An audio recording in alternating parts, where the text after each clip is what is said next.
Hello friends समस्त को नमस्कार। आशा करुच्ची आपण मैंने समस्ते भल थे। तो काली थिला मे 2 तारिख आम रायगड़ा जिला को आम ओडिशार माननीय मुख्यमंत्री श्रीजुक्त मोहन चरण माझी आसथिले एवं तांकर बीजेपी मंत्रिमंडल आसथिले। एथिरे रायगड़ा को लेकिना गुड़ाए विषय चर्चा करागला, तार डेवलपमेंट तार विकास को लेकिना गुड़ाए कथा कहिथिले। सहस्र लोक से मीटिंग रे योगदान देइथिले। आमर रायगड़ा जिलार एमपी आज्ञा एवं मान्यवर एमएलए सार मध्य सेठारे योगदान देइथिले। किंतु दुखर विषय एटा जे गोटे कमी रही गला, गोटे ना गुड़ाए कमी रही, किंतु मुख्यतः है आम एरिया रो एमपी आ एमएलए को किछि भी कहबाकू चांस मिलला नहीं, चांस दिया गला नहीं। एटा ठीक जिनस नुहे।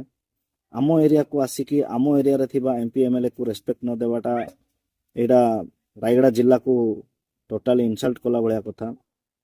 ए जिनस को साधारण जनता रायगड़ावासी आपण माने समस्ते बुझिबा दरकार जे रायगड़ार समस्या समस्त पब्लिक मुंडरे लेखिकी कपाଳରେ लेखिकी बुलु न थांती। आपण माने ए जिनस जानिबा दरकार जे जो एरिया होना कहीं जो जिला होना कहीं सेठारे थिबा एमपी एमएलए माननकू सेई एरिया रो समस्या गुड़ाक टॉप टू बॉटम से माने भलो भाबरे जानिथिबे। ता पछरे गुट कारण रही कहीं ना गाँव नहीं कि सहर रू नहीं कि समस्त लोक माने एमपी एमएलए माननकू दरखास्त माध्यम रे डेली से माननकू भेटंती निज निजर समस्या नहीं कि ता जमी जंगल पानी घर रास्ता इलेक्ट्रिसिटी विभिन्न प्रकार गुड़ाए समस्या थाउची। से सबु समस्यार समाधान लोक माने काहाकू डिपेंड करंती, एमपी एमएलए को डिपेंड करंती। हे तो से मानकर हाथ रे किछि जिंस समाधान होय जाय बोली छोटरू नहीं कि बड़ समस्या से माननकू समस्ते जणांती। किंतु कालीर मीटिंग रे बहुत दुखर विषय जे आम एरिया रो एमपी एमएलए को किछि भी जिंस जणैबाकू चांस देले ना कि कहिबाकू चांस देले नाही। कहीं कि मते लागुछि आ हे तो समस्ते भाबुथिबे कि जदि से माननकू चांस दिया गला से माने रायगड़ा चलीथिबा एक्चुअल घटना गुड़ाक प्रस्ताव करि थांते, जहार उत्तर देबाकू मोहन माझी सरकार पाखरे जवाब न थांता, से माने मुंड तळको हे जाय थांता। को विषय मु कहवा दरकार ना, आपण माने समस्ते भलरे जानिछंती। मुख्यतः विषय तो सीजीमाळी एबे पूरा गरम हेकी अछि माहौलटा, एबे पूरा इंटरनेशनल रो लेवल रे गलानी से मैटर।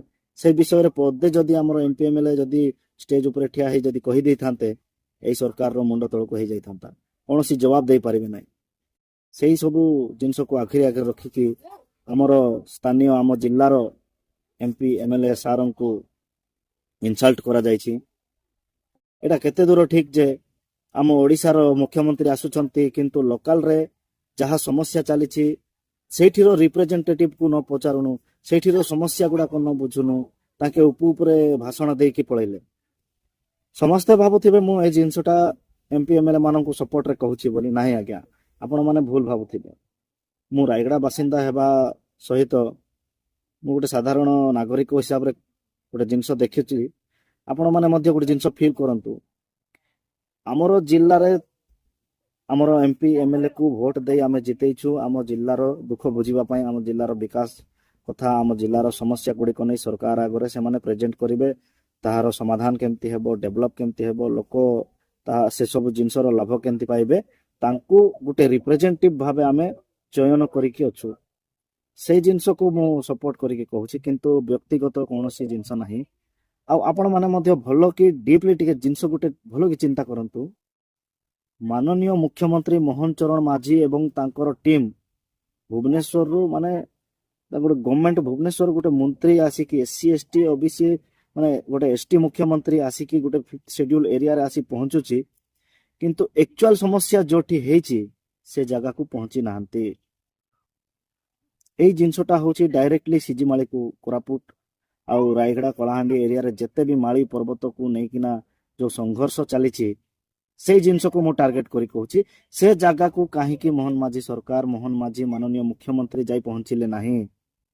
कोन खाली तांकर को फूल सजा हेथिबा एसी आ फैन लगा हेथिबा स्टेज लोक हजगज हेकी थिबा जे जगह ही तांकर को दरकार, सेठी भी लोक माने निजर समस्या जणैबा पई एपर्यंत सरकार को आग्रह करूछंती, गुहार करूछंती, डाकुचंती सेठाकू जे आसंतु हमर समस्या बुझंतु बोली। किंतु मोहन माझी सरकार मोहन माझी को से जिनस प्रति समय नाही। आज आपण माने जिनस भलरे चिंता करंतु, गोटे सरकार आसुचंती, मुख्यमंत्री आसुचंती, ସେଇ ପାଖରେ ସେଇଠିରୁ ପାଖାପାଖି ବେଶୀ ହେଲେ ଗୋଟେ ଘଣ୍ଟାଟିର ଟାଇମ୍ ଲାଗିବ ସେ ଗାଁକୁ ଯିବାକୁ। ସେ ଗାଁକୁ ପହଞ୍ଚିବା ଗୋଟେ ଘଣ୍ଟାଟି ରାସ୍ତା। ଯୋଉ ସମସ୍ୟା ପୁରା ସାରା ଭାରତରେ ଆଜି ଚହଳ ହଉଛି, ଚାରିଆଡେ ସ୍ପ୍ରେଡ ହଉଛି, ସମସ୍ତେ ସେଇ ସିଜିମାଳି ବିଷୟକୁ ନେଇକିନା ନିଜ ନିଜର ଆୱାଜ ସ୍ୱର ଉତ୍ତୋଳନ କରୁଛନ୍ତି। ସେଇ ବିଷୟକୁ ଆମର ମାନନୀୟ ମୁଖ୍ୟମନ୍ତ୍ରୀ ଏଇ ଷ୍ଟେଟର ଗୋଟେ ଆଦିବାସୀ ମନ୍ତ୍ରୀ ହେଇକି ଅଣଦେଖା କରିଛନ୍ତି। ତାଙ୍କରକୁ ୱେଷ୍ଟ ବେଙ୍ଗଲରେ ଯାଇକି ରାଜନୀତି କରୁଛନ୍ତି, ଚୁନାव ପ୍ରଚାର କରୁଛନ୍ତି, ରାଲି କରୁଛନ୍ତି, ସେଇ ଜିନିଷକୁ ସମୟ ଅଛି। କିନ୍ତୁ ରାୟଗଡ଼ା ଆସିକି ରାୟଗଡ଼ାରେ ହିଁ ହଉଥିବା ସମସ୍ୟାକୁ ସେମାନେ ବୁଝିବା ପାଇଁ ବୋଲିକି ଇଚ୍ଛା କଲେ ନାହିଁ କି ତାଙ୍କୁ ସେ ଜିନିଷ ସେମାନେ ଅଣଦେଖା କରିକି ଗଲେ। ଏଇଟା କେତେ ଦୂର ଠିକ? ମୁଁ ପ୍ରତ୍ୟେକ ସେଇ ଲୋକମାନଙ୍କୁ ପଚାରିବା ପାଇଁ ଚାହୁଁଛି, ଯୋଉମାନେ ବିଜେପି ସପୋର୍ଟର, ଆପଣମାନେ କାହିଁକି ସିଜିମାଳି ନେଇକି ଗଲେ ନାହିଁ ଆମର ମାନନୀୟ ମୁଖ୍ୟମନ୍ତ୍ରୀକୁ? ଚାଲନ୍ତୁ ଆଜ୍ଞା, ସେଇଠି ଲୋକ ଆପଣଙ୍କୁ ମାସେ ମାସେ ହେଲା ଧରିକି ଡାକୁଛନ୍ତି। ତାଙ୍କ ପ୍ରତି ଯାହା ନ୍ୟାୟ ହଉଛି କି ଅନ୍ୟାୟ ହଉଛି ଆପଣ ଯାଇକି ବୁଝନ୍ତୁ, ସେଠାରେ ପହଞ୍ଚନ୍ତୁ। ସେମାନେ ଆପଣଙ୍କୁ ନ୍ୟାୟ ପାଇଁ ଗୁହାର କରୁଛନ୍ତି, ଡାକୁଛନ୍ତି ବୋଲି ଆପଣ କାହିଁକି ଗଲେ ନାହିଁ ସେ ଜାଗାକୁ? କାହିଁକି ଡାକିକି ନେଲ ନାହିଁ? କ'ଣ ଖାଲି ମୁଖ୍ୟମନ୍ତ୍ରୀଙ୍କୁ ବଡ଼ ବଡ଼ ମାଳା ପକେଇକି ଷ୍ଟେଜରେ ବସେଇ ଦେଇକି ଆଡ଼ୁ ସିଆଡ଼ୁ ଭାଷଣ ମାରିକି କ'ଣ ପବ୍ଲିସିଟି କରିବା ପାଇଁ ବୋଲି ଆପଣମାନେ ଏତେ ଏତେ ଟଙ୍କା ଖର୍ଚ୍ଚ କରିଦେଲେ ଗଭର୍ଣ୍ଣମେଣ୍ଟର? ଏମାନେ ଯିବେ ବି କୁଆଡ଼େ ଭାଇ?